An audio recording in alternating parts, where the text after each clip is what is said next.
Audio Jungle.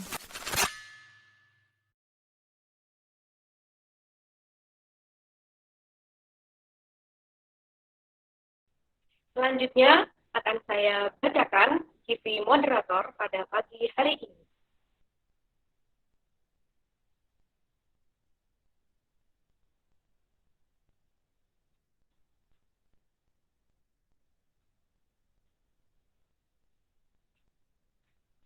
Ia lahir di Purwokerto 16 September 2001.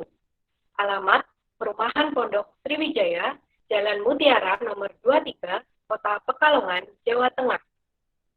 Riwayat pendidikan SDN Pondok Studi 1, SMPN 2 Pekalongan, SMA 1 Pekalongan, dan S1 Matematika FMIPA UNS.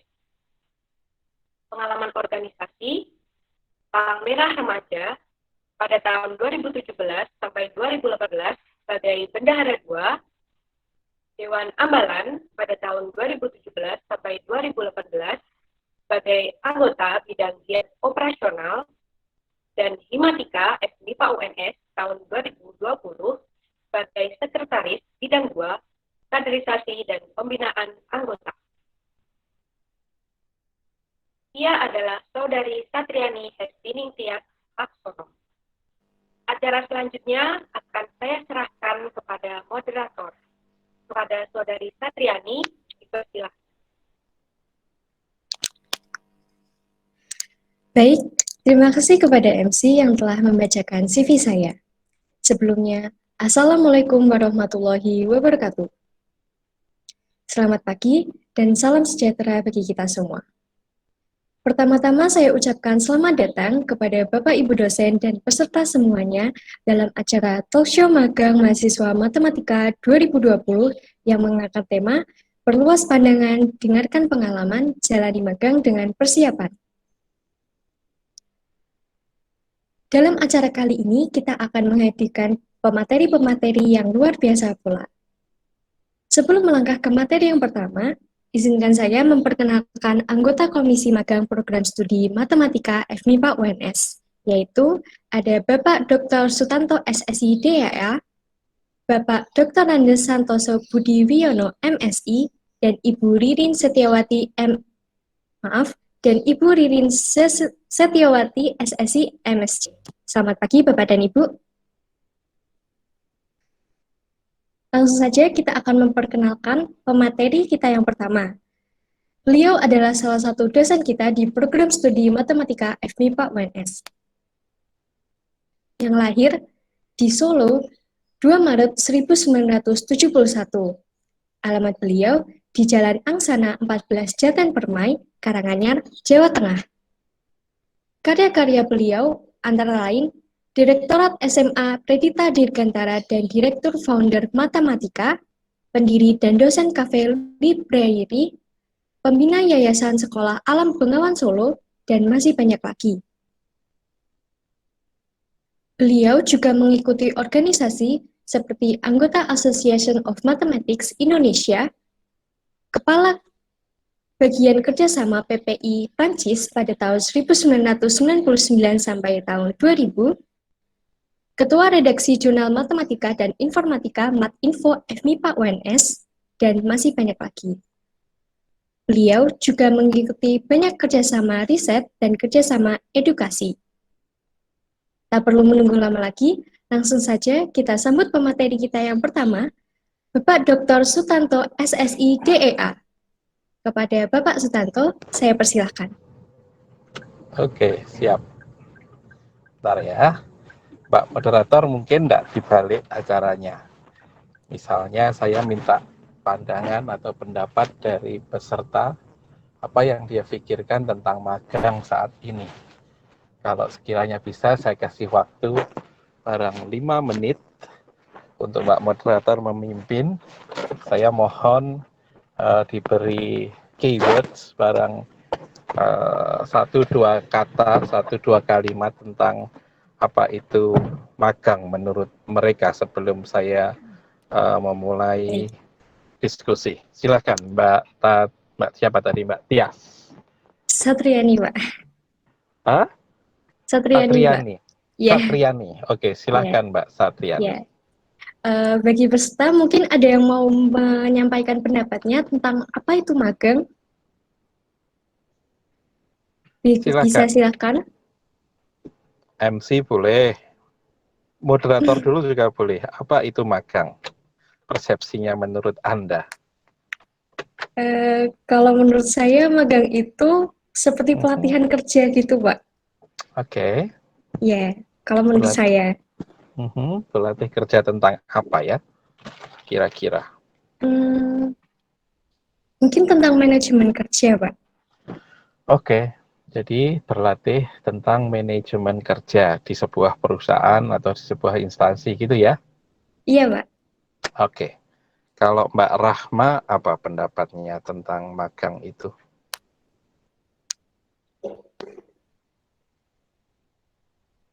Kalau menurut saya, magang itu seperti praktek atas ilmu-ilmu yang sudah kita dapat pada saat kuliah. Oke, jadi mempraktekkan atas apa ilmu-ilmu yang sudah diperoleh saat kuliah gitu ya? Ya, Ya, ilmu kita ilmu apa? matematika. Matematika.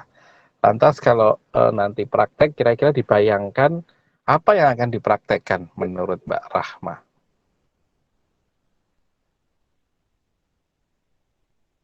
Mungkin Kira-kira, mhm, seperti menghitung,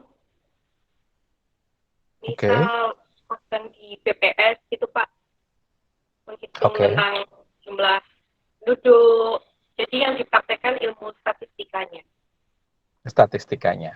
Anda ambil statistik, bidang konsentrasi statistik atau gimana? Kalau itu belum tahu Pak. Oke, siap. Intinya keywordnya adalah yang satu tadi belajar manajemen, bagus. Sekarang yang kedua mau mempraktekkan lebih ke matematikanya, bukan ke manajerialnya ya. Jadi kemampuan matematiknya. Kalau yang tadi kemampuan manajerialnya. Ada lagi pendapat yang ketiga? Mbak Anita Ramadhani mungkin? Silakan kepada peserta yang ingin mengajukan pendapatnya. Boleh, ayo. Mungkin bisa lewat chat atau bisa langsung on microphone juga tidak apa-apa. Langsung saja. Oh Kita iya, interaktif saja. baik Pak. Ayo, saya sebut nama ya. Mbak Anita Ramadhani, ayo silahkan. Karena di layar saya keluar fotonya. Silahkan Mbak Anita.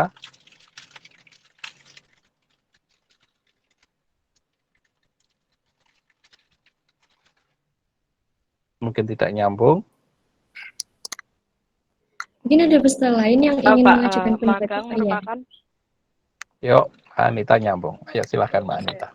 magang merupakan pelatihan kerja dengan mengaplikasikan ilmu yang telah didapat selama kuliah. Gitu, Pak.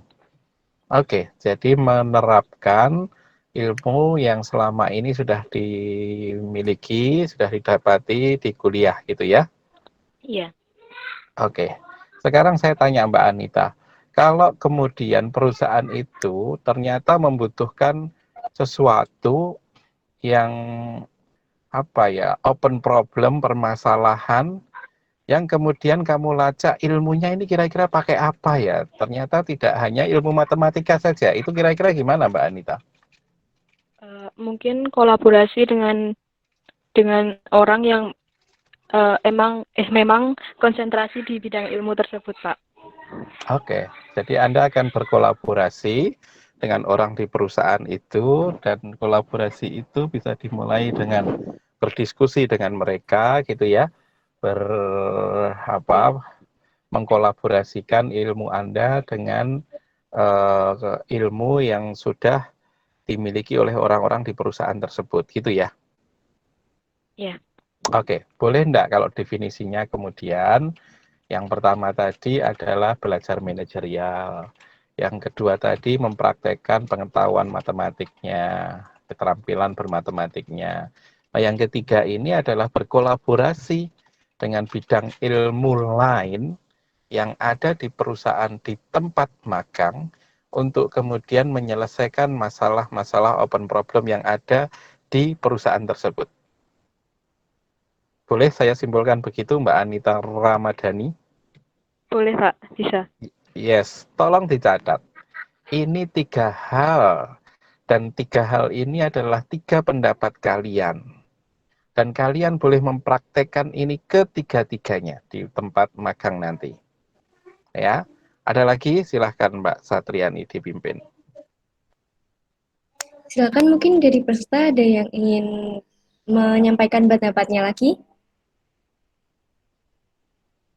Ada Mbak Aini Ayu Wulandari. Silahkan Mbak Aini Ayu Wulandari. Ide-ide kalian sudah masuk semua, ide-ide kalian sudah bagus semua. Ayo silahkan.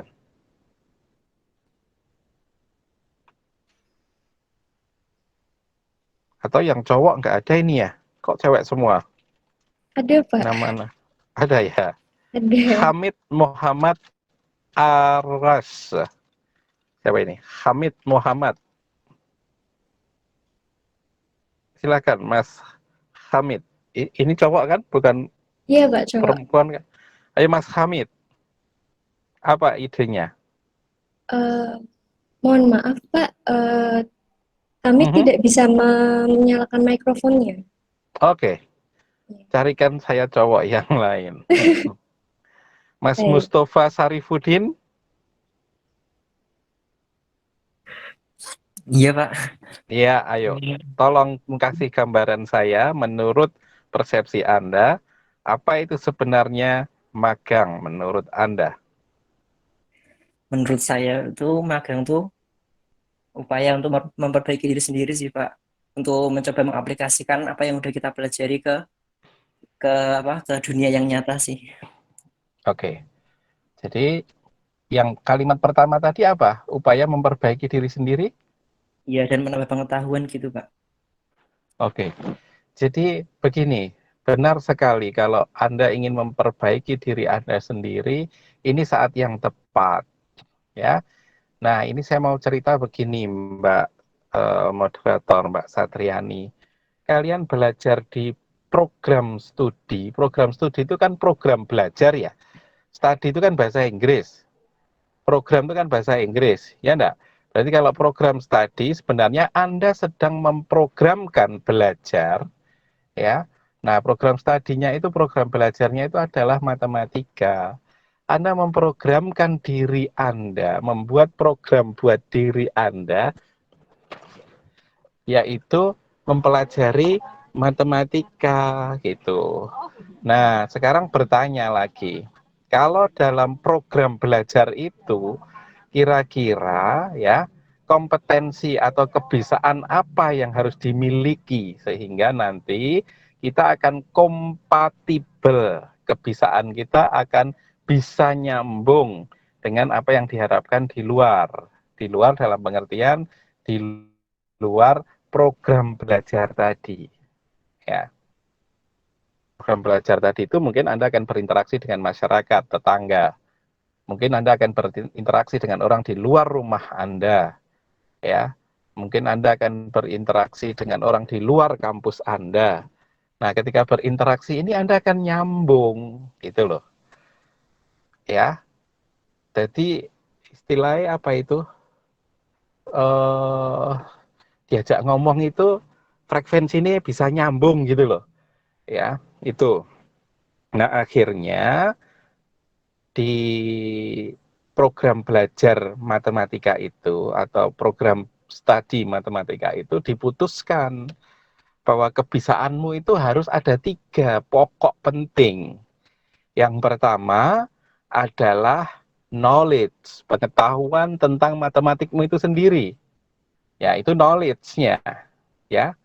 Jadi kalau Anda belajar mulai dari himpunan, teori bilangan, ya, kemudian kalkulus, ya, advance kalkulus, numerik, pemodelan dan seterusnya, itu adalah belajar tentang pengetahuan atas matematika itu sendiri. Ya, belajar teori graf dan seterusnya. Ya. Nah, itu belajar tentang pengetahuannya. Itu aspek kebisaan yang pertama, pengetahuan, knowledge. Tapi apakah berhenti sampai di situ, Mbak Satriani? Apakah Anda cukup belajar tentang pengetahuan matematika itu Menurut saja? saya tidak, Pak. Apa kira-kira selain itu? Ayo. Apa kira-kira? Yang Bagaimana, kalian Pak? harus punya kompetensi, kalian harus punya kebisaan ketika berada di prodi matematika itu, kalian diajari apa meneh karo dosen-dosenmu selain pengetahuan matematika. Pak Supri di depan kelas ngajar kalkulus lanjut misalnya. Ya. Itu pengetahuan matematika ketika bicara kalkulus lanjut. Ya. Tapi ada satu dua lagi yang kalian harus punya kebisaan di situ. Yang kedua itu apa? Yang kedua itu adalah skill, keterampilan Anda.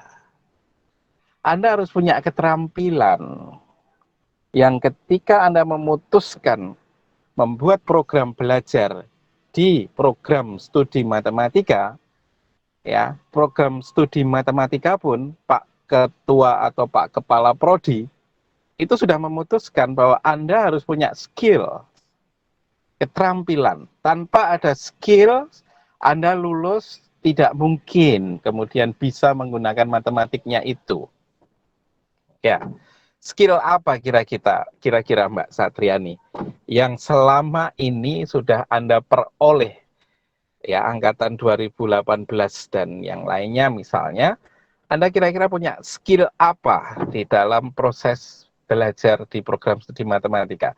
Dan skill ini nanti akan nampak ketika Anda melakukan proses pemagangan, di situ skillnya sangat-sangat dibutuhkan sekali. Apa itu?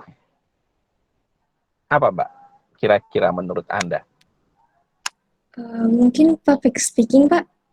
Public speaking. Public speaking berarti Anda harus bicara di depan publik. Anda bicara itu tidak khotbah. Anda bicara itu adalah membuat narasi. Ya, membuat narasi yang kemudian bisa mengemas ide-ide inovasi ini bisa diterima oleh orang lain. Itu public speaking. Ya. Jadi Anda harus menguatkan semacam kebisaan Anda dalam hal berkomunikasi. Ya. Hal yang paling mahal hari ini adalah bukan anak yang ranking 1 atau nilainya selalu A. Tidak. Ya, hal yang paling mahal hari ini adalah orang yang bisa menjual inovasinya kepada orang lain. Menjual itu adalah menyampaikan yang pertama. Ya, setelah membuat inovasi adalah menyampaikan inovasi itu dengan cara-cara, dengan model komunikasi yang tepat, sebuah diplomasi yang bagus untuk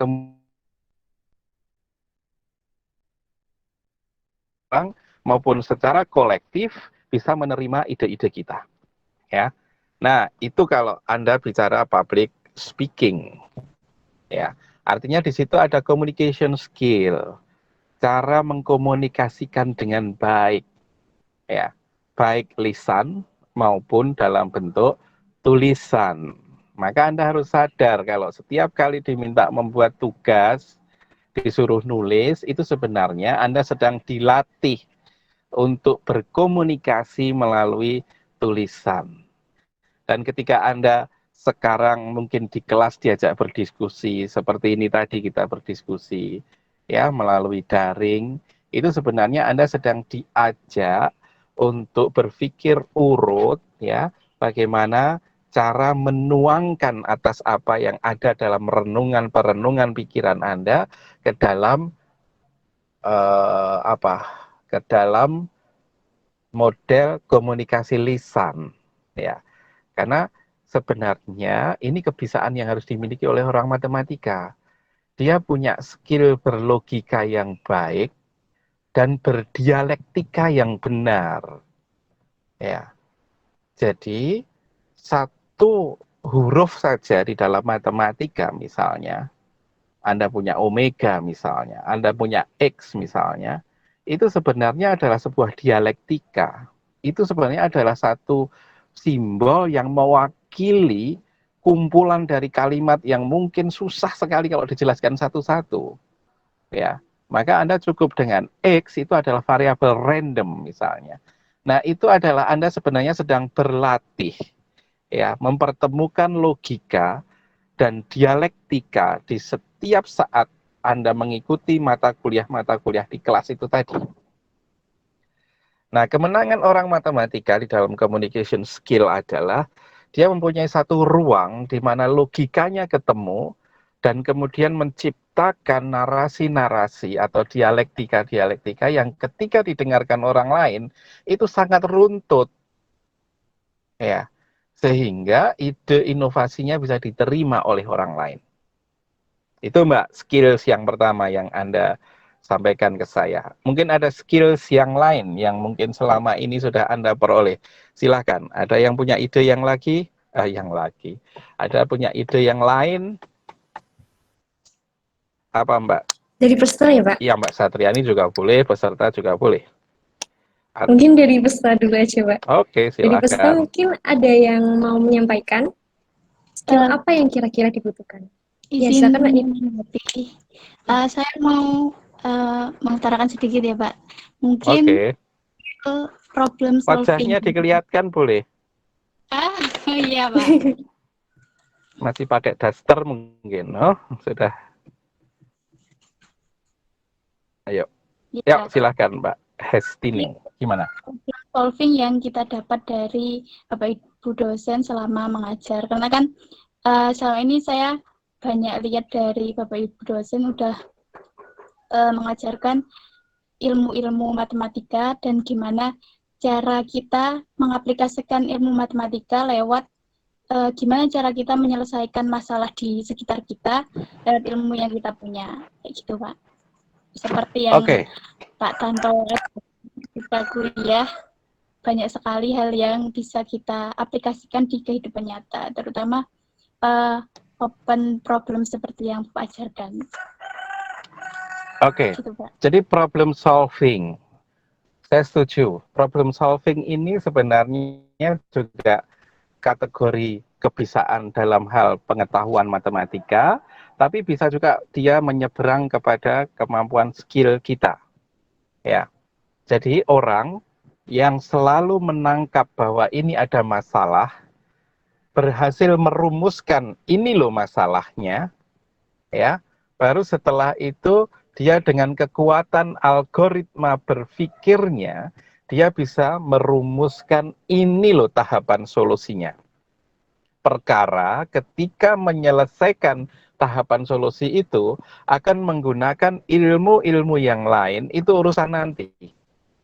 Ya, tapi tahapan-tahapan itu, buatkan tahapan-tahapan itu sesuai kaidah urutan kebenaran di matematika. Ya, jadi kalau saya melihat begini Mbak, Anda di matematik tidak hanya diajari tentang remembering ya, hanya mengingat-ingat saja. Dosen pun juga tidak akan mengajarkan itu, ya. Itu sudah kuno menurut saya.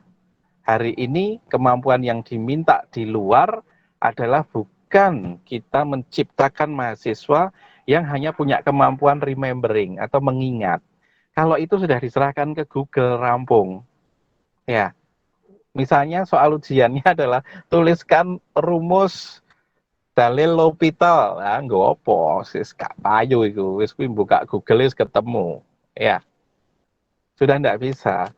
Nah, kenapa? Karena Anda nanti diminta untuk menjadi problem solver. Anda harus menyelesaikan masalah-masalah yang dihadapi oleh masyarakat, oleh pemerintah, oleh industri seperti tadi, sehingga benar-benar Anda datang itu kayak Butejo gitu loh. Dadi wong mbok sing solutip. Ya. Kamu kenal Butejo, Doan? Butejo itu film apa Mbak Satriani? Kalau nggak salah Tilik. Oh ya, film Tilik, Yeah. Tilik numpak truk kuwi lho. Iya, Jadi Pak. wong mbok sing solotip gitu. Nah, hari ini dikejar itu, dicari itu orang yang solotip itu. Ya. Maka sekarang kalian berlatih lah. Nggak usah pergi ke magang dulu. Di sekitar rumahmu ada masalah apa? Ya, Mbak Satriani mungkin di Purwokerto. Ada sawah di situ. Ya, sawahnya ini kok penghasilannya cuma segini, harusnya sudah 2 kali lipat. Ini problemnya di mana ini misalnya? Ada punya kolam ikan misalnya di sana. Biasanya ikannya itu 7 hari saja mungkin sudah gede 2 kilo, tapi ini kok sudah 14 hari tidak gede-gede. Ini apa? Ya, kalau kamu orang yang solo tip, kamu tidak akan berhenti. Solo tip pakai P ya. Kamu tidak akan berhenti melihat itu saja dan menikmati pemandangan itu. Kalau kamu menjadi orang yang hanya menikmati pemandangan masalah itu, saya garansi, ya, kamu belum berhasil belajar menjadi seorang matematikawan. Ya, seorang matematikawan harus bisa menangkap itu open problem, terus dirumuskan open problemnya gitu. Itu seperti kuliah pemodelan kan? Ya, terus mencari variabel-variabel yang berpengaruh terhadap beratnya ikan itu apa? Oh, CFR, ya. CFR itu FCR itu adalah food cost ratio misalnya. Berapa pakan yang diberikan dan berapa gram dari pakan yang diberikan itu akan menjadi daging buat dia, misalnya kayak gitu. Nah, itu matematik. Kita nggak usah lihat bahan makanan itu apa, nggak usah lihat, tapi itu matematik.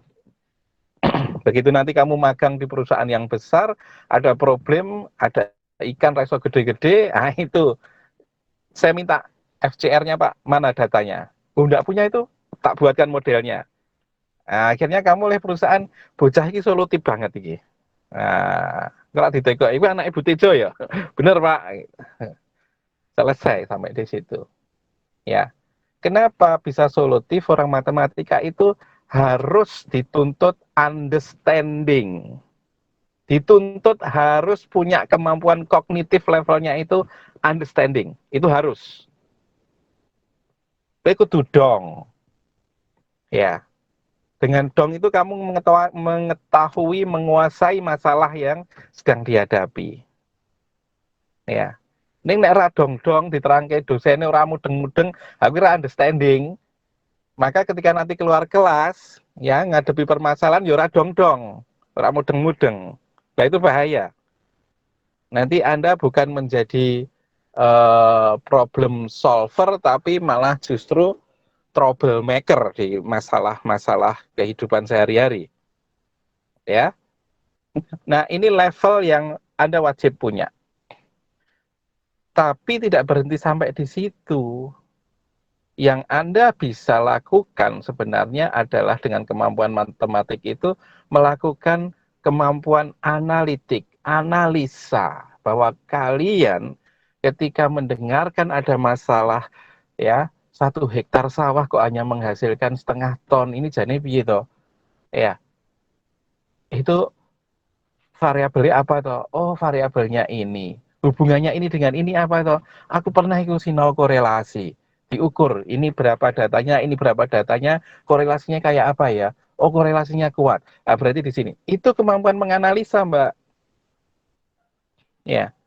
Nanti di pabrik juga gitu. Ya. Di 3 serangkai misalnya ada kertas. Kalau kertas itu kulaan karena enggak pernah kita hanya dapat jatah misalnya beli dari satu perusahaan miliknya Sampurna gitu, ya. Terus kemudian bentuknya buletan kayak bal gitu besar gitu. Dari satu bulatan itu mau jadi berapa buku. Nah di situ kita dituntut untuk kemudian menyisakan sampah sekecil mungkin, ya. Lah kalau orang-orang mulai dari desainer sampai ke operasional mesin itu tidak pakai hitungan analitik yang benar, lah nanti sakbal gur dadi 10 buku nanti. Ya. Tapi begitu kedatangan Anda bisa jadi tidak ada sampah. Kenapa? Anda bisa membuatkan sebuah desain modeling ya dari bal itu yang panjangnya sekian, lebarnya itu biasanya standar ya, mungkin cuma berapa meter, tapi panjangnya itu berkilo-kilometer, Anda bisa kemudian memberi masukan, lebarnya itu jangan sekian, karena kalau lebar sekian, itu yang pernah kami lakukan di sana. Itu akan membuang sampah yang cukup lumayan besar, misalnya seperti itu. Ya. Nah, kemampuan analitik ini kok saya optimis tidak dimiliki oleh mahasiswa-mahasiswa lain selain mereka yang belajar di matematik. Karena di matematik hampir setiap hari Mbak sing digolek iki variabel. Hubungan antar variabel. Ya, variabel bebas yang mempengaruhi variabel terikat. Kalau bebasnya lebih dari satu berarti multivariabel. Itu hampir setiap hari jadi makanan kalian sehari-hari toh. Nah itu. Maka ketika masuk ke analitik, sudah, Anda akan beres. Ketemu dengan permasalahan, memahami, understanding, kemudian membuat analisa sudah bisa, dan ketika membuat solusi, Anda bisa menganalogikan, loh ini sebenarnya kayak menghitung luas lingkaran, loh ini sebenarnya kayak menghitung apa, misalnya luas persegi panjang, itu namanya menganalogikan. Ya enggak? Kalian kuliah misalnya neng fisika, jarak itu sama dengan apa Mbak? Sing gerak beraturan. S itu sama dengan rumusnya V dikalikan T. Gitu ya Mbak Satriani, benar enggak? Jarak itu Iya, Pak. apa rumusnya? Jarak sama dengan V per T. Kak. Hah? V per T, Pak. V per T atau V kali T? P kali T. V kali T. Kalau tidak salah ingat, Pak. Yo, tidak salah ingat, nggak boleh salah ingat. Itu namanya hanya remembering kamu. Kalau kamu understanding, nggak mungkin kamu bisa bingung. Jarak itu ya kecepatan bergerakmu berapa dikalikan berapa lama kamu bergerak. Nah, speedometermu di motor ini menunjukkan 60, terus kamu bergerak 1 jam, ya sudah. 60 dikalikan 1, jarak sing mbok tempuh pasti 60 kilo, kan gitu. Tapi nek zaman SMA-mu kowe ngafal ke S itu sama dengan V kali T. Terus T itu S sama dengan V per V. Ya wes kiamat kuwi. Itu namanya belum understanding, tapi hanya kemampuan remembering. Ya. Nah, kenapa saya bicara S sama dengan V kali T? Karena S sama dengan V kali T itu sebenarnya kalau kamu belajar integral, itu sama dengan S itu adalah L, luas, sama dengan S-nya itu apa? S-nya itu adalah, V-nya itu adalah lebarnya, ya, lebarnya, kemudian T itu adalah panjangnya. Berarti podo, luas itu sama dengan panjang kali lebar atau lebar kali panjang. Ya, berarti kamu punya kemampuan apa ini? Menganalogikan. Di integral luasan itu yang kamu hitung hanyalah panjang kali lebar. Lebarnya itu adalah delta T atau delta X. Ya, kemudian tingginya itu adalah atau panjangnya itu adalah Y. Maka kamu akan punya luasan itu selalu akan sama dengan delta T dikalikan dengan kecepatannya tadi, dikalikan dengan panjangnya tadi. Kalau masuk ke fisika, berarti itu adalah sebenarnya S itu sama dengan V kali T. Nah, seperti itu. Itu kemampuan menganalogikan. Ya, dari luas persegi panjang menuju jarak yang ditempuh. Sama Mas, Mbak. Sama itu. Itu bukan sesuatu yang berbeda. Ya. Sama persis. Ya. Sama dengan open problem, misalnya Anda disuruh membersihkan lapangan golf atau memotong rumput di lapangan golf. Ya, coba 10 mahasiswa disuruh memotong, coba bersihkan lapangan golf yang luasnya mungkin 1000 meter persegi. Apa yang akan kamu lakukan? 10 mahasiswa pasti langkah yang ditempuh pasti berbeda-beda.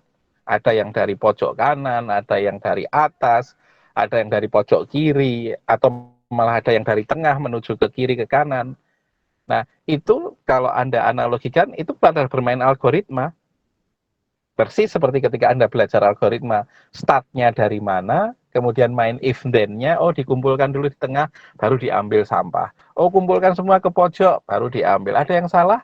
Tidak, nanti kita hitung efisiensinya, misalnya seperti itu. Nah, ini kemampuan menganalogikan, Mbak, bahwa setiap kejadian yang nanti Anda akan dapati di perusahaan-perusahaan itu, Anda harus mampu menganalogikan atas apa yang sudah kamu peroleh di kuliah-kuliah kita. Ya. Nah, ini namanya kemampuan analogi. Ya. Maka setelah kamu punya kemampuan analogi, biasanya orang itu punya kemampuan mengatakan ini salah, ini benar.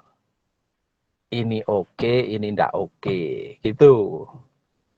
Ya. Baru setelah itu Anda bisa memberikan sebuah penawaran, solusi. Yaitu Anda bisa create something. Anda bisa menciptakan sesuatu, solusi yang baru atas masalah-masalah itu tadi. Itu. Ini kemampuan yang kedua, yaitu kemampuan skill.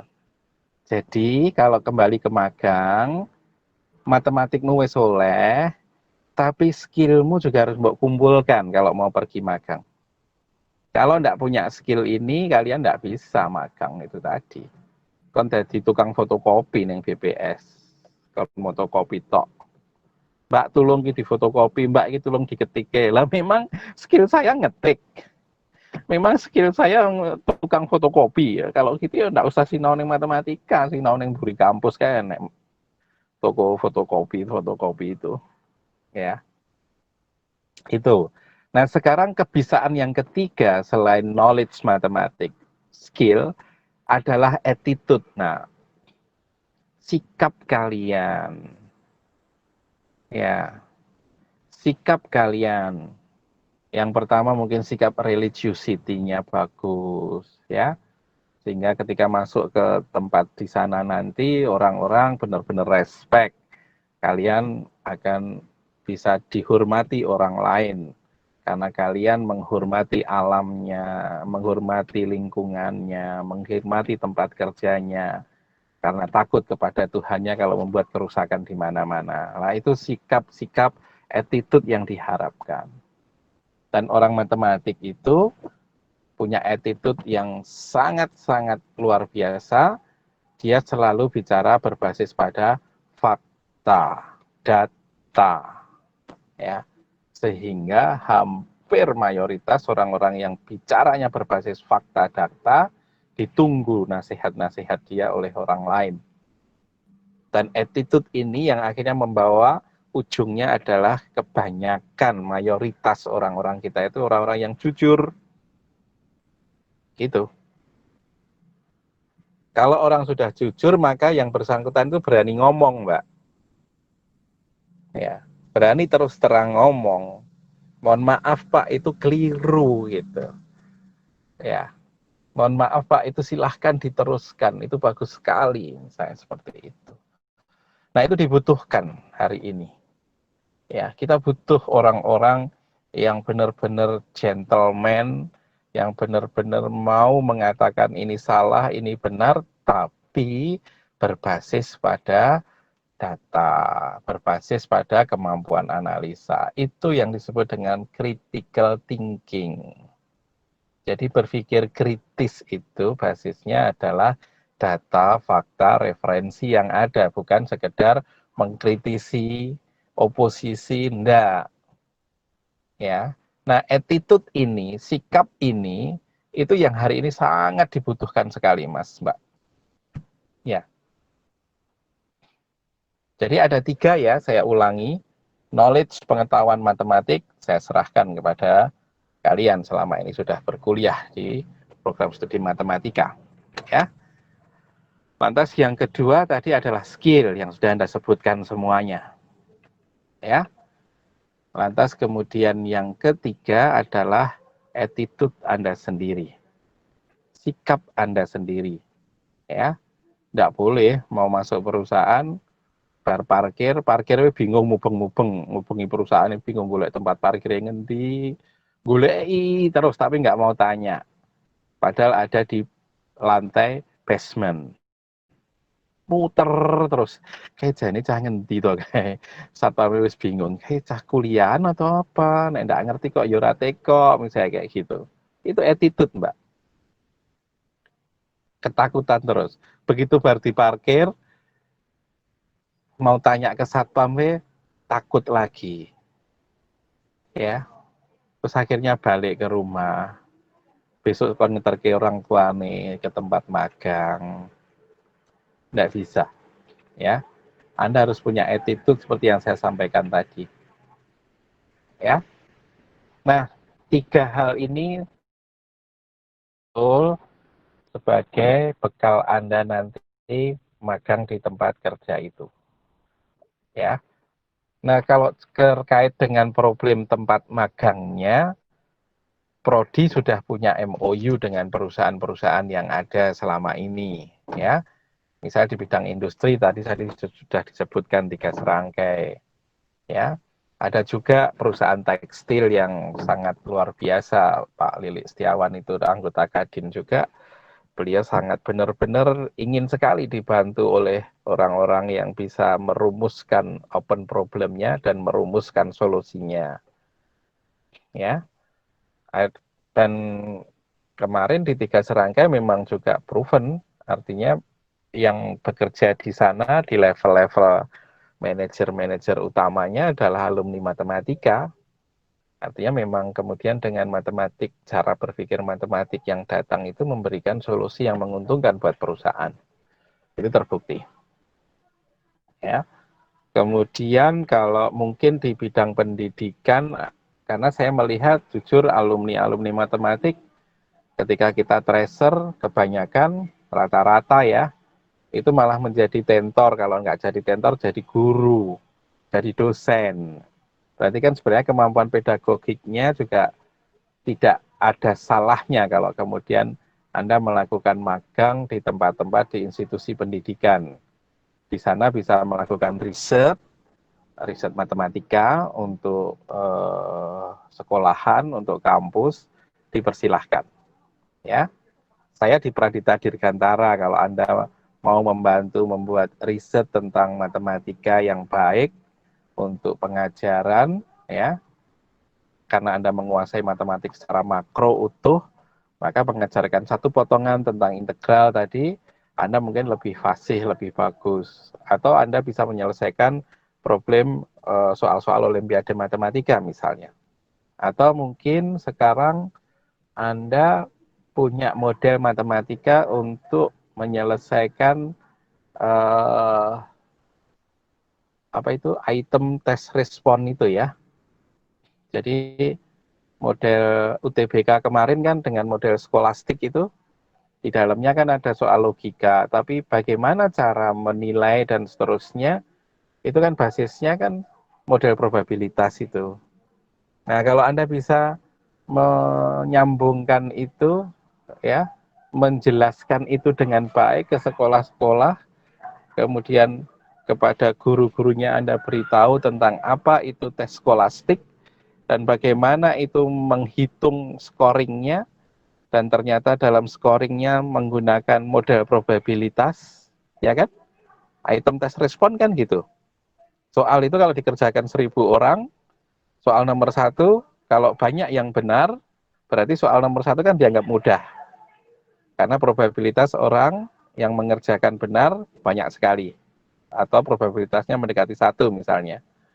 Maka kalau seorang anak mengerjakan nomor 1 itu benar, maka dia dapat skor yang kecil. Tapi soal nomor 100 misalnya, kalau itu soal yang kategori sulit, karena yang bisa mengerjakan hanya sedikit, maka kalau seseorang mengerjakan soal nomor itu benar, maka skornya akan tinggi. Nah, itu kan item test respon itu. Anda pelajari saja sebentar, itu sangat matematik sekali, itu sangat model probabilistik sekali, dan pakai simulasi sebentar, Anda menguasai itu, terus kemudian Anda selesaikan. Hari ini guru-guru bingung kabeh itu. Gimana ya dulu itu kalau benar itu dapat 4, salah -1, dikurangi 0, sekarang kok enggak gitu lagi. Ya, terus anak-anak saya itu ketika ikut tryout dengan anak-anak yang pinter, kok skornya kecil sekali. Tapi kalau kemudian saya uji coba dengan sekolah-sekolah yang lain, ya kok skornya beda lagi. Nah, itu Anda bisa jelaskan semua, Mbak. Ya, karena 1.000 orang yang tes tadi kalau pintar kabeh, ya sudah. Ya. Satu soal yang menurut orang lain itu sulit, menurut populasi itu mengatakan itu benar, itu mudah, misalnya seperti itu. Ya. Nah, hari ini jadi open problem, Mbak, Mas. Maka Anda bisa datangi itu, Anda selesaikan itu, ya, dengan model matematikmu dan dengan simulasi simpel tentang itu. Wah, belum ada itu Pak di kuliah. Nggak mungkin di permasalahan di open problem sehari-hari itu enek neng kuliah. Nggak ada no Mbak. Ya. Neng perusahaan cara motong kertas nggak mungkin diajari. Neng kuliah cara motong kertas tuh gini agar tidak terjadi sampah yang banyak misalnya. Nggak mungkin. Nggak ada itu. Kamu sampai tua nggak lulus-lulus nunggoni itu ya enek kuliah kuis sekolah saya, Pak Supri atau yang lain. Nggak ada. Nggak ada. Itu kemampuan menganalogikan tadi. Ya. Nah itu, jadi kalau mungkin mau pergi ke tempat-tempat magang seperti itu tadi juga boleh. Seperti tadi juga kita sudah punya kerjasama dengan Dirgantara Indonesia, juga boleh. Di sana tinggal mau diletakkan di divisi apa, apakah dikaitkan dengan analisis numerik di sebuah divisi simulasi di sana, boleh. Dan kita bisa tahu kira-kira metode apa yang dipakai di sana, untuk memastikan Anda tidak kesulitan nanti di dalam menyelesaikan model-model simulasi yang dilakukan di sana misalnya, seperti itu. Ya. Atau di luar perusahaan-perusahaan itu Anda punya ide sendiri untuk kemudian menemukan sebuah perusahaan, menemukan sebuah industri, ya, yang harapan kami sebenarnya industrinya itu tidak lompat-lompat. Tahun ini perusahaan X, besok lompat lagi perusahaan Y, seperti tidak pernah mengerucut, ya. Tapi kalau kita prodi punya roadmap 5 tahun ke depan, kita punya kerjasama dengan sebuah industri ini, dan kita ikut menyelesaikan itu apa yang ada di dalamnya, maka open problem di situ bisa kita kumpulkan, kita jadikan mata kuliah, agar adik-adik kelas tingkat kalian nanti ngerti, oh ini loh di perusahaan itu sangat matematik sekali. Sudah berhasil kita kumpulkan soal-soalnya, sudah berhasil kita rumuskan jawaban-jawabannya, misalnya gitu. Harapan kita seperti itu, artinya Anda bisa meneruskan. Tapi kalau memang terpaksa memang harus mendapatkan perusahaan baru, monggo nanti di komisi akan coba melihat model apa yang sedang ditawarkan di perusahaan itu. Kalau bisa saya strongly recommended Anda mencoba magang ke Gojek atau ke GoFood, ya. Cari kantornya di Solo Baru sana, apply, boleh enggak kita magang di situ gitu ya. Karena sekarang sedang tren sekali bicara tentang big data analitik, ya. Bagaimana menganalisa data yang besar, ya. Syukur-syukur Anda sudah belajar tentang pemrograman Python misalnya di situ, bisa diterapkan di sana, mudeng, enggak dalam-dalam, tapi terus kemudian digunakan untuk apa, Anda bisa diikutkan di divisi mereka, saya kira sangat bagus sekali. Itu Mas Mbak terkait apa yang ingin kami sampaikan di magang itu, dan waktunya sudah mau habis ya Mbak Rifka. Dan yang terakhir tentang konsep merdeka belajar dari disampaikan Pak Sis tadi, saya setuju sekali dengan Pak Nadiem ini, bahwa kalian harus bisa menghabiskan waktu 18-20 SKS tadi belajar di luar program studi, ya, di luar prodi matematika, ya. Anda harus jalan-jalan keluar. Nanti perkara SKS-nya silahkan dirumuskan itu dengan Pak Ketua Prodi atau Kepala Prodi. Misalnya kamu sudah pergi ke satu tempat, ke pasar tradisional. Di sana benar-benar Anda fokus mempelajari tentang naik turunnya harga komoditas. Misalnya Lombok misalnya. Per hari atau per jam naik turunnya seperti ini misalnya. Kemudian dari situ Anda bisa mensolusikan, ya, ternyata rantai pasoknya seperti ini dan seterusnya. Maka Anda bisa datangkan bukti itu sudah menurut saya sudah bisa diakui, direkognisi sebagai sebuah konsep merdeka belajar itu tadi. Ya, kalau itu bisa dijalani, maka kampus kita menjadi kampus merdeka, yaitu mengirimkan student-studentnya melakukan merdeka belajar. Gitu. Karena kampus merdeka itu paling tidak berapa persen dari prodinya itu menjalankan konsep merdeka belajar seperti itu. Nah, ini tantangan buat kita di matematika, dan saya sangat merasakan sekali, Mbak, Mas, bagaimana matematika ini sangat bermanfaat sekali buat saya untuk kemudian bisa diterima tidak hanya di institusi pendidikan, tapi juga di industri dan di banyak hal, bahkan di government, di pemerintahan, di Bapeda Kota Solo itu loh, sangat dibutuhkan sekali kemampuan-kemampuan analitik seperti kemampuan yang kita miliki ini. Nah, saya kira silakan Anda berlatih. Magang tidak harus menunggu jadwal magang. Anda pulang kuliah bisa melakukan pemagangan bebas, pemagangan mandiri, seperti tadi datang ke pasar tradisional, mengikuti harga komoditas, ya, membantu misalnya literasi finansial dari para pedagang yang tidak pernah ngerti bagaimana cara mengatur cash flow misalnya, bisa Anda lakukan itu. Ya, bisa Anda lakukan, Anda rekam, Anda bikin logbook, itu nanti bisa diapresiasi, direkognisi sebagai kuliah Anda dan bisa dicantumkan sebagai SKS. Nanti kita di Prodi akan coba perjuangkan itu agar supaya Anda benar-benar bisa menerapkan apa yang disebut dengan merdeka belajar. Ya, saya kok sangat strongly recommended untuk Anda melakukan itu, Mas, Mbak. Jadi jangan pulang kuliah langsung masuk kamar, tidur, atau main sekak. Coba sekarang merdekakan dirimu dengan cara-cara belajar yang baru, agar supaya ketika lulus nanti Anda sangat paham apa yang sedang terjadi di luar sana. Saya kira itu Mbak Satriani dari saya. Matur nuwun. Assalamualaikum warahmatullahi wabarakatuh. Waalaikumsalam warahmatullahi wabarakatuh. Terima kasih Pak Sutanto atas materinya. Mungkin dari Bapak Ibu dosen komisi magang ada tambahan lain?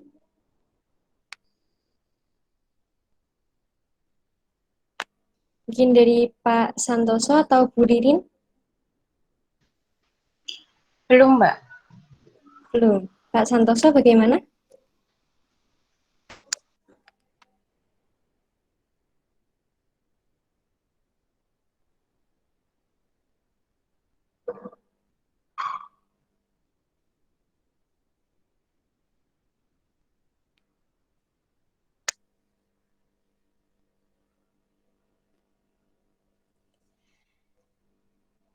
Yes, sepertinya tidak ada. Baik, terima kasih.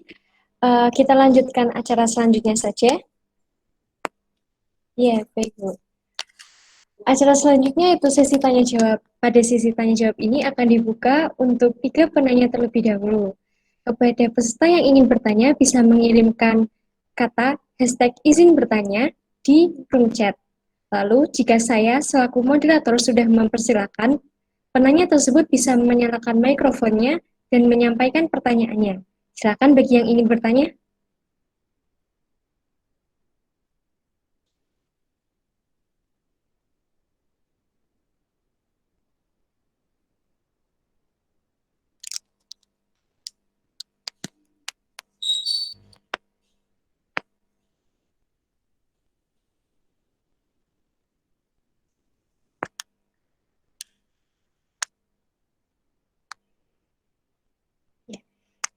Ini ada pertanyaan pertama dari Mbak Fatata. Silakan Mbak, bisa menyalakan mikrofonnya. Ya, cek apa suara saya masuk? Sudah Mbak. Izin bertanya ya, terima kasih waktunya. Perkenalkan, saya Fatata dari Akmafika 18 mau bertanya tentang mekanisme untuk pengajuan magangnya itu seperti apa. Soalnya tadi kan sudah sempat ada file yang sudah disampaikan via grup WA, itu sudah ada beberapa perusahaan itu memang yang tahun lalu diisi oleh kakak tingkat untuk magang. Nah, untuk tahun ini itu seperti apa mekanismenya dan apa ada durasi maksimal magang? Maksudnya kan kalau yang di file tadi kan maksimal 1 bulan kalau tidak salah. Nah, itu seperti apa kebijakan untuk yang terbaru ini, terutama mungkin di kurikulum baru ini ada kebijakan baru. Terima kasih. Baik, terima kasih Mbak Fatata atas pertanyaannya. Silakan Bapak Ibu Komisi Magang mungkin bisa dijawab pertanyaan dari Mbak Fatata atau dari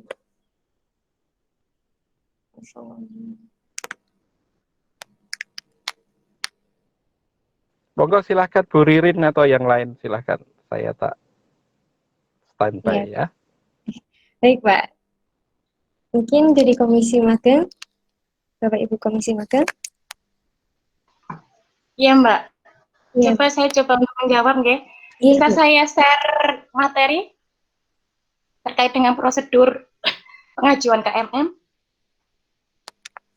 Bisa nggak saya share materi di sini? Sebentar Bu.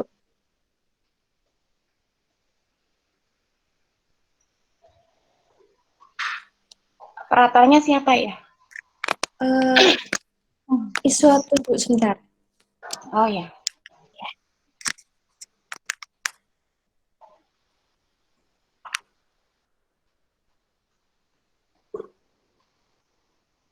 Ya, bisa Bu, silakan. Bisa? Oke. Bisa.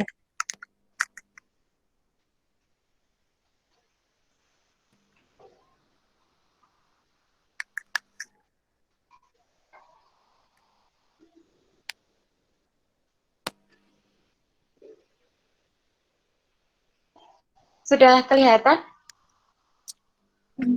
Belum Bu. Dari peserta Iya, sudah melihat tampilannya belum? Sudah belum? sudah Bu. Sudah. Oke. Jadi untuk prosedur pelaksanaan KMM yang pertama itu adalah mahasiswa mencari informasi tempat magang yang direkomendasikan Prodi melalui koordinator KMM. Nah, sebagai contoh kan kalau Prodi sudah mempunyai 2 kerjasama ya dengan 3 serangkai maupun dengan PTDI. Atau kalau misalkan ingin di luar 3 serangkai dan PTDI bisa menghubungi instansi masing-masing yang dituju. Kemudian yang harus dipenuhi pertama itu adalah ini. Jadi untuk prasyaratnya mahasiswa sudah tahu belum ya? Untuk prasyarat pengambilan KMM? Mungkin bisa Peserta yang di sini diwakilkan. sudah paham semua? Mohon izin Bu, apa benar minimal SKS? Ya. 105. Gimana Mbak? Silakan Mbak Fatata. Minimal SKS 105 Bu, benar. 105 atau 80 SKS? Silakan Mbak Fatata. Kemarin untuk ketentuan yang di 80. Maaf. Jadi ketentuan di SOP yang terbaru itu persyaratan pengambilan KMM itu harus dipenuhi bahwa mahasiswa yang mengambil KMM itu harus sudah lulus mata kuliah sebanyak 80 SKS.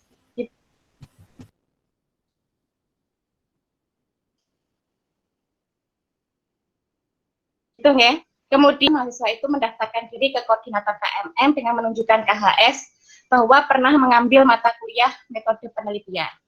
Nah, kalau sudah mendaftarkan diri, maka di sini mahasiswa akan mendapatkan dosen pembimbing dari Prodi dan form pendaftaran yang ditandatangani koordinator KMM yang selanjutnya form tersebut diserahkan kepada TU Prodi untuk dibuatkan surat permohonan magang dari Prodi kepada institusi tempat magang. Nah, jadi kalau sudah dapat surat permohonan dari Prodi, maka disampaikan ke institusi yang dituju. Selanjutnya, jika sudah mendapatkan surat balasan dari institusi, maka di sini mahasiswa sudah boleh melakukan proses magang. Di mana proses magang itu kalau berdasarkan SOP, itu di sini harus memenuhi paling tidak 128 jam. 120 jam kerja atau setara 1 bulan dengan 6 jam kerja setiap hari.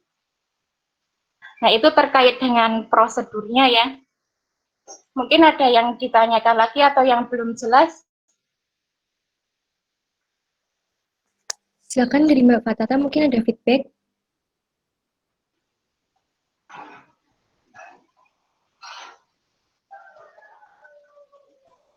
Mbak Fatah? Ya, Mungkin ada feedback, tadi Mbak. sama yang pertanyaan kedua mengenai batas maksimal magang durasinya. Maksudnya kan ada beberapa teman yang mencari magangnya lebih dari 1 bulan seperti itu. Itu seperti apa ya, Bu? Silakan, Saya Bu. kok nggak jelas ya, Mbak. Bisa diulang lagi nggak? Sinyal di tempat saya kan nggak bagus ini. Silakan Mbak Fatata, Ya, mungkin bisa diulang. untuk mekanisme magang itu apa ada yang durasi kerja maksimal, Bu? Jadi beberapa teman tuh ada yang dapat referensi buat magangnya itu lebih dari 1 bulan, itu seperti apa ya, Bu? Kalau itu mungkin Pak Santoso yang mungkin bisa menjawab. Karena saya baru di KMM ya, saya belum begitu terlalu paham. Silakan Pak Santoso mungkin bisa menjawab.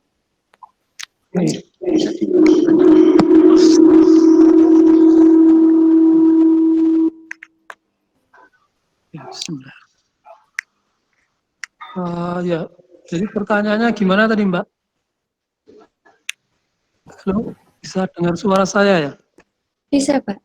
Silakan Mbak Fatata mungkin bisa Pertanyaan mengulang pertanyaannya.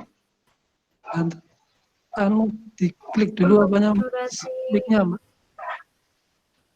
untuk durasi maksimal program KMM ini berapa bulan ya, Pak? Soalnya ada beberapa teman yang mendapatkan informasi magang itu waktunya lebih dari 1 bulan gitu.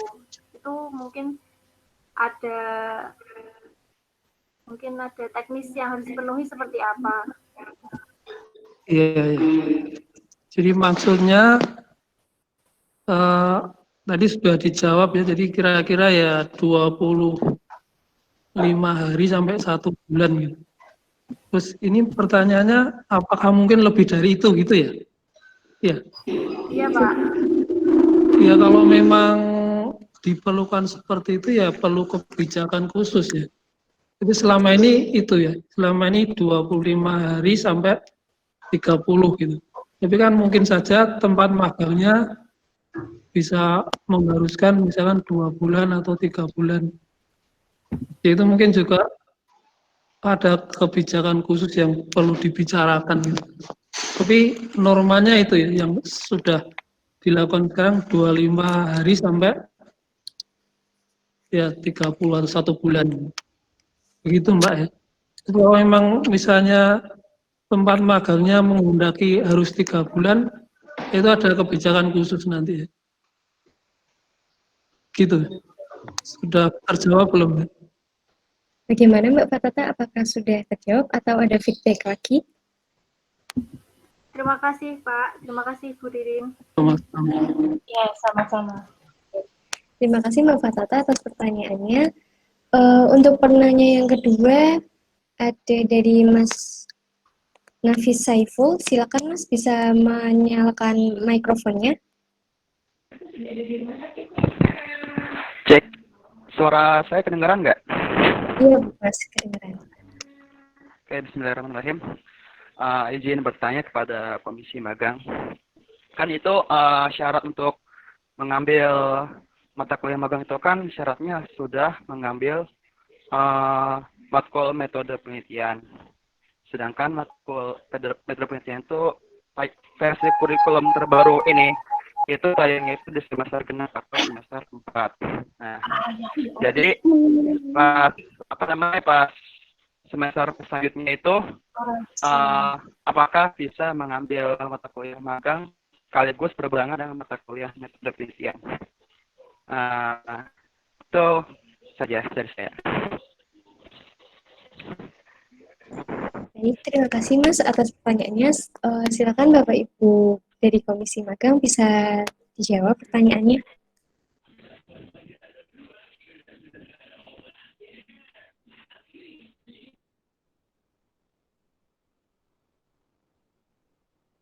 Silakan Pak atau Bu.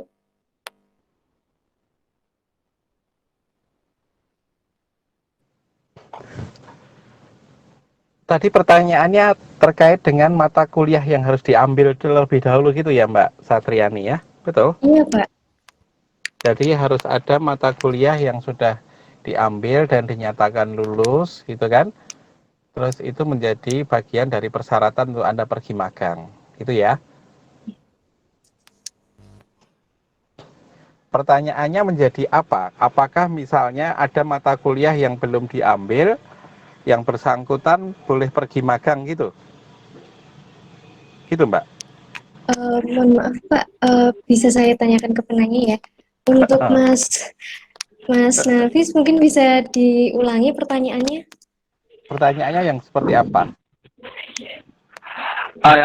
Jadi gini Pak, kan mata kuliah magang itu kan ada persyaratnya itu mengambil mata kuliah metode penelitian. Sudah mengambil mata kuliah metode penelitian. Sudah mengambil ya? Iya.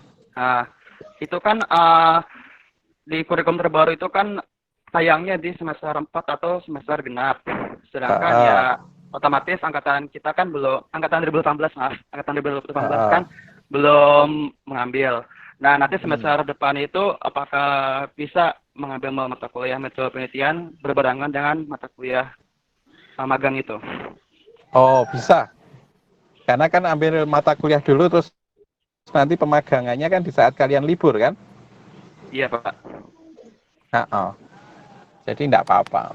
Bareng aja enggak apa-apa. Sekarang yang penting itu jangan berpikir terlalu birokratis administratif begini, nah. Berpikirmu seperti yang saya sampaikan tadi loh. Bahwa kalian sedang menghadapi problem besar, yaitu mau mendeteksi atas apa yang hari ini berkembang di luar. Atas apa yang hari ini sedang terjadi di luar prodi. Ya. Nah, kalian sekarang tuh sedang akan dihadapkan pada permasalahan-permasalahan seperti itu. Maka kalian akan mendeteksi di luar ini ada fenomena apa toh? Oh, pandemi. Orang nggak boleh pergi ke mall, orang nggak boleh ini. Oh, ini pertumbuhan ekonomi terkontraksi minus 5,13 ya. Apa sih yang sebenarnya sedang terjadi misalnya kayak gitu. Jadi tolong rumuskan, ini namanya critical IC, Mas. Berbasis pada critical thinking, berpikir kritis. Ya.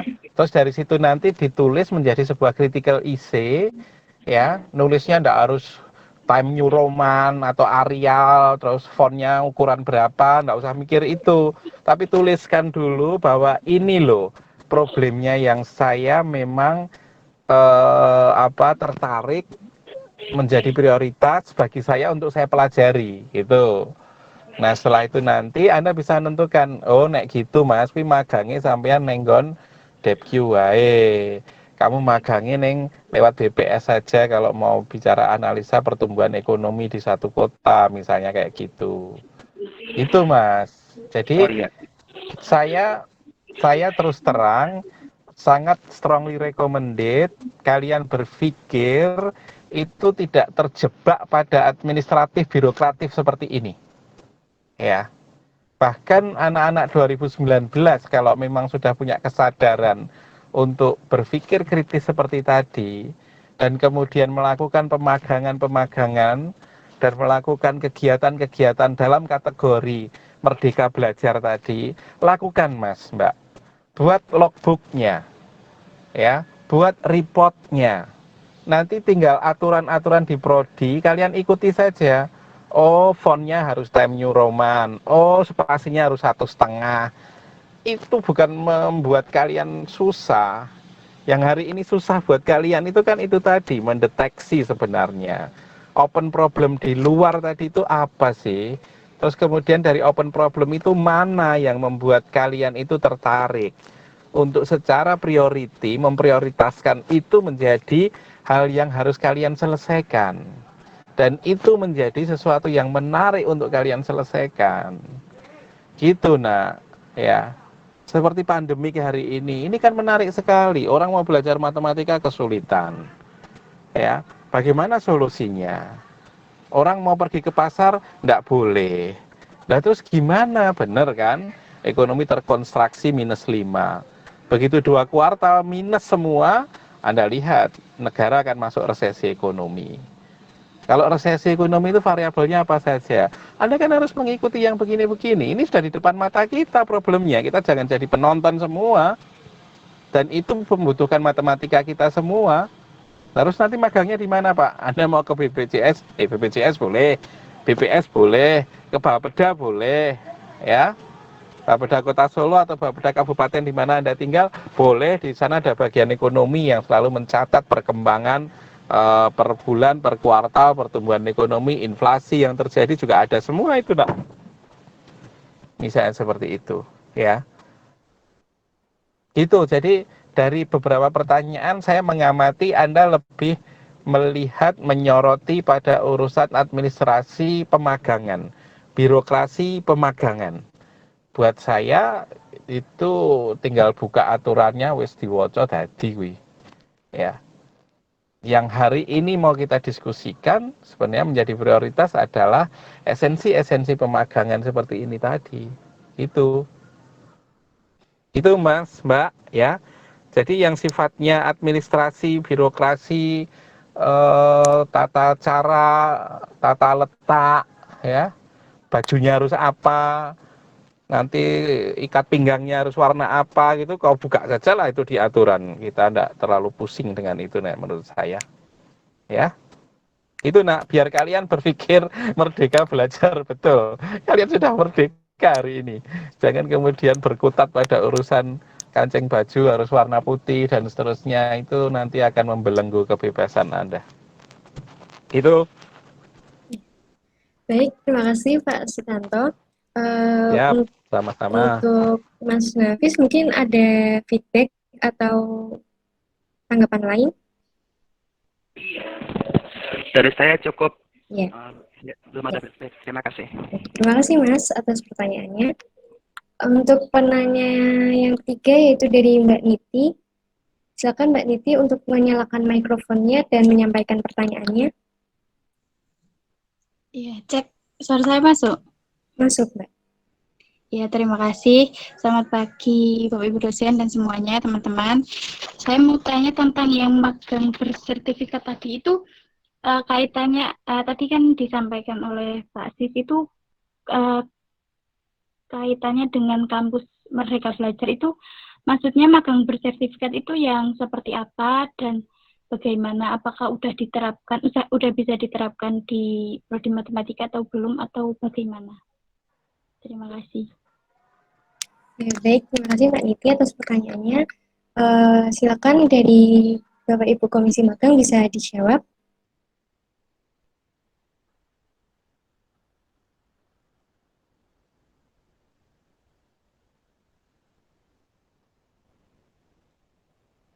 Silakan.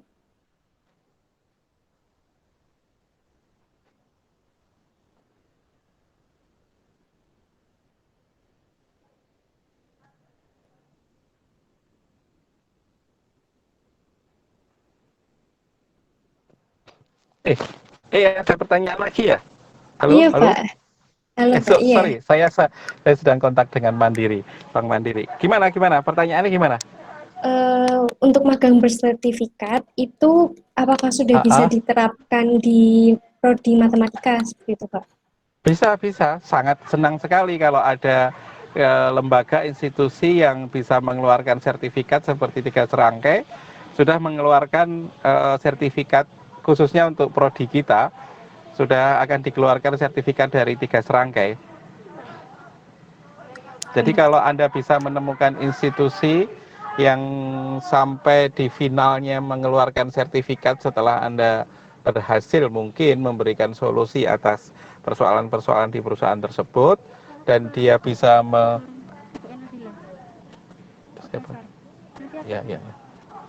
bisa seperti itu, kita sangat welcome sekali, karena perusahaan ketika mengeluarkan sertifikat kayak di 3 serangkai dia punya ISO, ya, prosedur-prosedurnya sudah standar yang dilakukan. Maka kalau Anda benar-benar sudah mendapatkan sertifikat, itu sebuah pengakuan dan sangat bermanfaat buat Anda sendiri juga, Mbak. Gitu. Baik, terima kasih Pak Tanto. Mungkin ada feedback dari Mbak Niti. Enggak. Ya, sudah terjawab. Terima kasih. Udah, terima kasih Mbak Niti atas pertanyaannya. Baik, sesi tanya jawab untuk materi pertama ini sudah berakhir. Jika nanti ada peserta yang masih bingung dan ingin bertanya lagi, bisa mengirimkan pertanyaan melalui Google Form yang akan dibagikan di akhir acara. Sebelum saya tutup untuk materi pertama ini, kepada Pak Sutanto mungkin bisa menyampaikan closing statement-nya terlebih dahulu. Silakan Pak Tanto. Ya, Mbak. Jadi seperti tadi kami sampaikan, jangan Anda terjebak berpikir bahwa magang ini syarat lulus. Bukan. Magang ini syarat ketika Anda nanti lulus, Anda harus kompatibel, Anda harus bisa ya nyambung dengan atas apa yang dibutuhkan oleh dunia usaha, oleh dunia pendidikan di luar tempat kita. Ya. Kalau urusan lulus wih gampang, wis kowe lulus mesti. Tapi bukan itu yang sifatnya hanya menggugurkan kewajiban, kayak kalian ke gereja, ke masjid gitu ya. Itu benar wudhu urut gitu. Ya, ke gereja juga sama, berpakaian rapi, mendengarkan khotbah sama. Tapi esensinya kan bukan itu. Esensinya kan kalian mendekatkan diri kepada Tuhan, keimanannya bertambah, terus perilakunya menjadi lebih baik gitu loh. Bukan wudhunya, bukan gerakan sholatnya, itu bagian dari syariat rukunnya. Ikuti tidak apa-apa. Tapi jangan kemudian pusingnya ada di situ, wong itu setiap hari dilakukan kok. Gitu ya. Itu setiap hari sudah Anda lakukan, sudah hafal itu. Gitu loh. Kakak tingkat Anda dulu sudah melakukan itu, bukunya ada, tulisannya ada. Nah itu masih jadi permasalahan kita nggak rampung-rampung, kita sudah bicara makrifat gitu. Ya tidak di urusan syariat-syariat lagi seperti ini. Kalau gitu nanti mahasiswa saya nggak maju-maju, saya nggak kepingin seperti itu. Ya mahasiswa saya harus sekarang tampil menjadi solver, menjadi solusi, menjadi butejo yang solutif tadi itu atas masalah-masalah yang sekarang sedang berkembang di masyarakat gitu. Pandemi kayak gini nih loh, ini kita itu ditunggu serius loh ya. Mosok kampus segede ini tidak bisa paling tidak turun tangan membantu menyelesaikan ya, baik dalam skala kecil, syukur dalam skala yang lebih besar. Ya, pandemik ini kan problemnya sudah multidimensi. Ya, tidak hanya di urusan-urusan kesehatannya saja, tapi sudah menyentuh ke pendidikannya, sampai sekarang menyentuh ke pertumbuhan ekonominya. Ya. Kalian akan ketemu masalah seperti ini dan jangan Anda mengatakan itu bukan masalah saya. Karena masalah saya itu menghitung luasan integral. Tidak bisa, Mbak. Tidak bisa, nanti di malaikat pun tanya nanti. Loh kok kowe meneng wae iki piye gitu. Di alam kubur kalian akan ditanyai itu nanti. Gitu. Ya. Itu jadi saya kepingin kalian mulai peka, critical thinkingnya dimainkan, actionnya segera jalan. Magang hanya salah satu cara, secara mekanistis Anda dilatih oleh prodi untuk berpikir seperti itu. Jangan kemudian malah justru mekanistis ini kamu pakai hanya sekedar untuk syarat lulus, untuk syarat menyelesaikan SKS. Enggak, keliru. Kalau itu yang kamu lakukan dan kamu pikirkan, Anda sedang keliru memilih belajar di program studi matematika.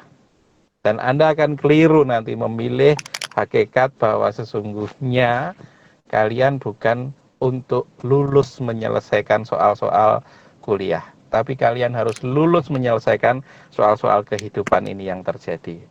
Itulah makna kampus. Ya. Kalau belum kamu paham itu, mending jangan wisuda dulu.